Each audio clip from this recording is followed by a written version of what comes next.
بڑھتے ہیں international news کی جانب۔ افغان طالبان کے سپریم لیڈر ہیبت اللہ اخونزادہ کی جاری نئی ہدایت کے مطابق عوام سے کہا گیا، طالبان حکومت کے اہلکاروں اور عہدیداروں کے خلاف غیر ضروری الزامات سے گریز کریں ورنہ وہ سزا کے مستحق ہوں گے۔ افغانستان میں حکمران طالبان نے نیا فرمان جاری کیا ہے جس میں بتایا گیا کہ ایسے افراد قابل سزا ہوں گے جو افغان علماء اور سرکاری ملازمین کے خلاف کسی ثبوت کے بغیر الزامات عائد کرتے ہیں، خواہ یہ اشاروں کے ذریعے ہو یا الفاظ کے ذریعے یا کسی اور دوسری شکل میں ہو۔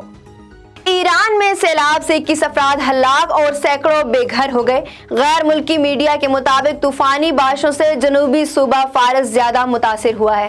سیلابی ریلیں نے شہر استحبان میں تباہی مچا دی۔ خشک سالی سے متاثرہ صوبے میں سیلاب سے بڑے پیمانے پر جانی و مالی نقصان ہوا۔ ریسکیو اہلکاروں نے 55 افراد کو محفوظ مقامات پر منتقل کیا۔ کئی افراد تاحال لاپتہ ہیں۔ ایران کے محکمہ موسمیات نے ملک بھر میں طوفانی بارشوں کی پیشگوئی کر رکھی ہے۔